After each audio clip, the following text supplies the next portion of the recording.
Does anyone have a question?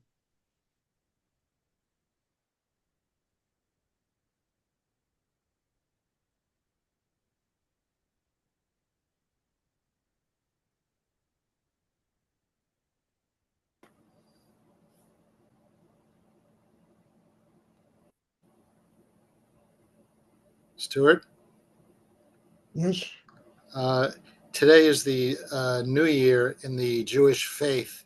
Can you talk about um, the cycles during the year and tapping into the energy of those times?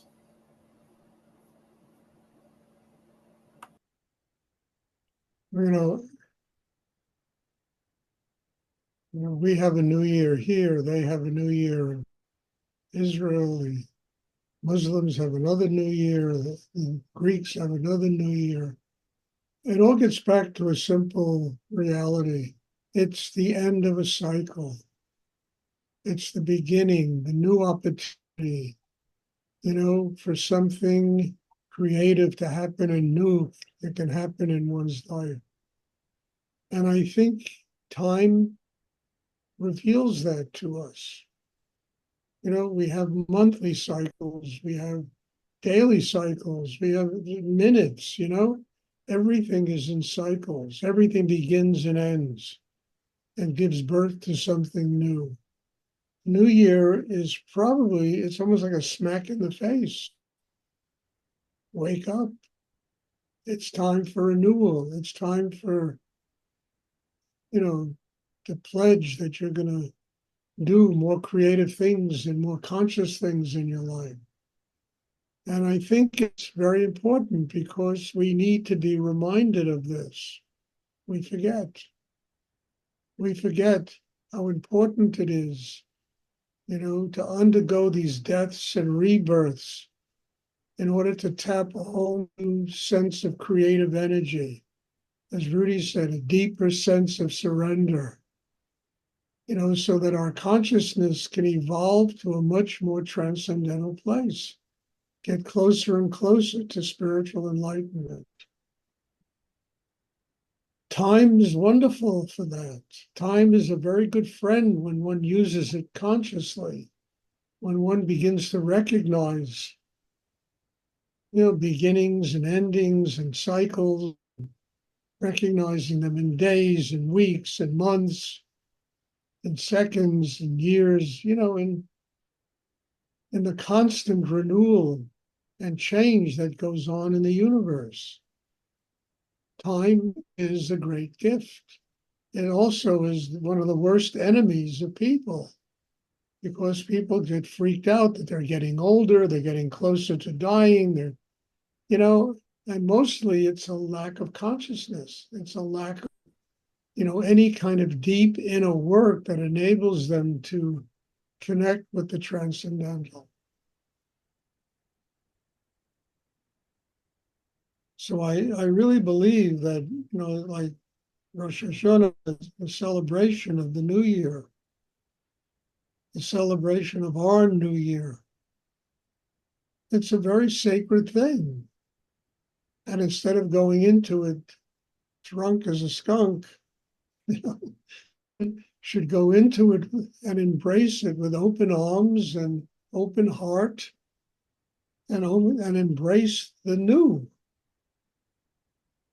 this remarkable thing that is constantly being given to us that we do not witness, we don't see, we don't embrace because, understand, we are full of all kinds of tension and fear and insecurities that keep us from opening and embracing that newness. And as you say, New Year's is like a smack in the face. Wake up. Time is passing. Things are changing. You understand? What are you holding on to? Just walk away from it.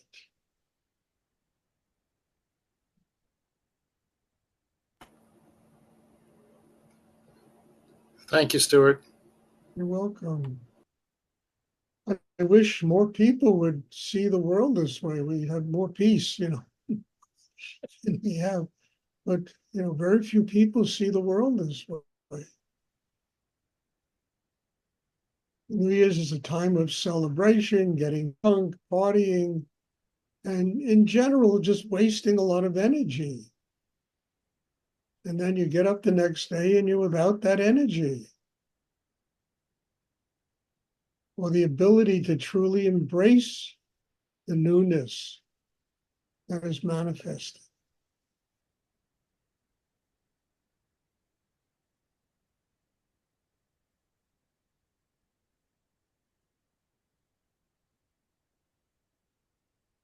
I'm not saying we shouldn't have fun. Fun is very important.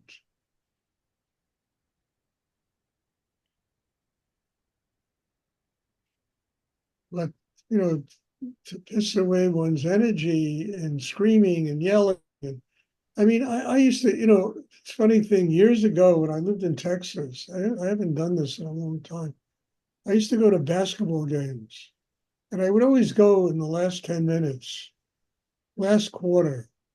And if it was a game, the stadium, the arena was rocking.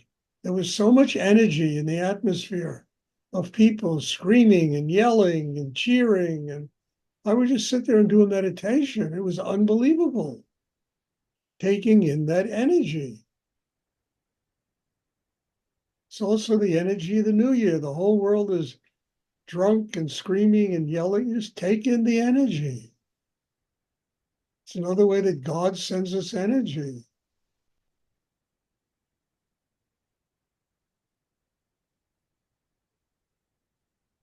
Instead of just spitting it out and throwing it away and then waking up the next day with a hangover, you know?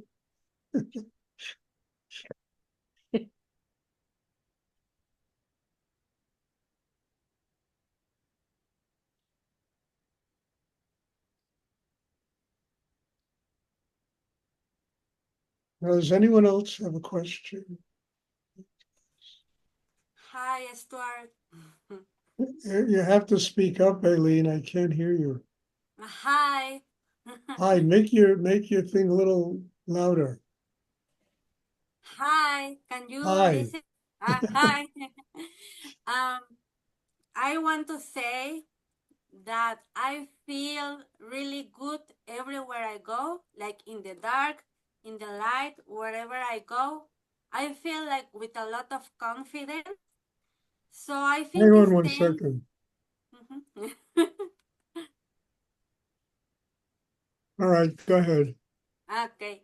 I I think that because of this meditation, I feel a lot of confidence, like in the dark, in the light, wherever I go, I feel like this really great confidence. I feel comfortable wherever I go. So thanks for this meditation.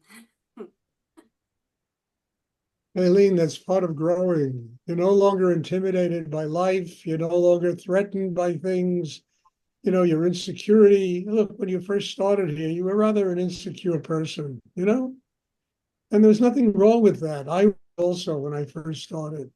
But then you grow and you begin to realize that you have the strength inside, the balance, the foundation to deal with whatever takes place in your life. And it's great. It's great to live that way, not having to hide in corners and live in shadows and be afraid of being afraid of succeeding, be afraid of people are afraid of success. Understand that, this is a big disease in the world where people are afraid of succeeding. They're afraid of making money. They're afraid of stepping out of the darkness into the light of life. That fear cripples them. And part of growing is you stop being afraid of these things. You stop being afraid of life. If you stop being afraid of life, you'll no longer be afraid of death. The two of them are like partners that dance this very strange dance, that we have to contend with every day. And the problem isn't the fear of the unknown. The problem is the fear of life. And once you embrace life, there's no more unknown. because you also embrace the unknown. Life is the known and the unknown. So great, Eileen. I'm happy to hear that from you. And you look about 1,000 times better. You know that? You've gotten 1,000 times more beautiful, you know, Thank you. because of this. I mean that.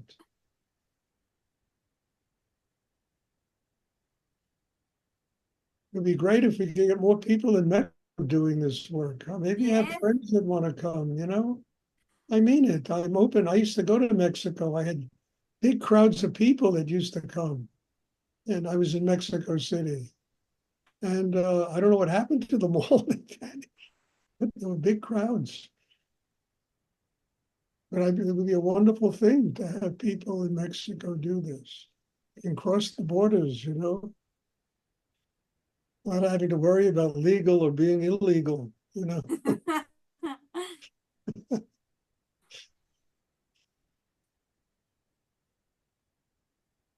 Does anyone else have a question they would like to ask?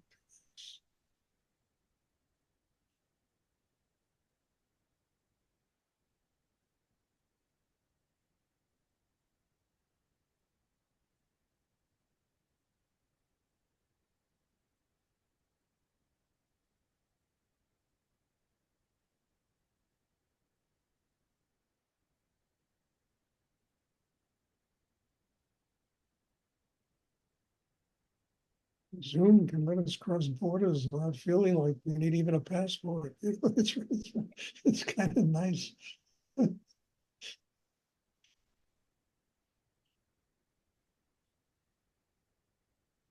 Does anyone else have a question they'd like to ask?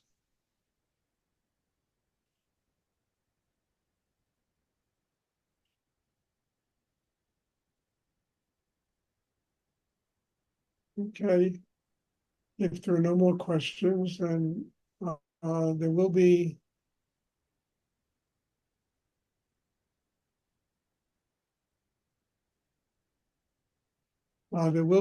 meditation tomorrow, and I'm looking forward to seeing everybody. Thank you. God bless you all. Thank you for being part of this. I hope you're as benefiting as much from this as I am, because I think it's remarkable that we can do this. As much as I never was I didn't know anything about computers or nothing like, but my God, this is kind of like a miracle. We don't need passports to go to Israel, to go to all over Europe, to go to Mexico, to go to Brazil. People come because their heart is open and they want to learn something. I think it's extraordinary, an extraordinary thing. So thank you, and God bless you all. And I'm looking forward to seeing everybody tomorrow. Night, Stuart. Good to be back. Nice to have you back, Terry. Thanks. Thank you. Happy New Year. Thank you. Good night.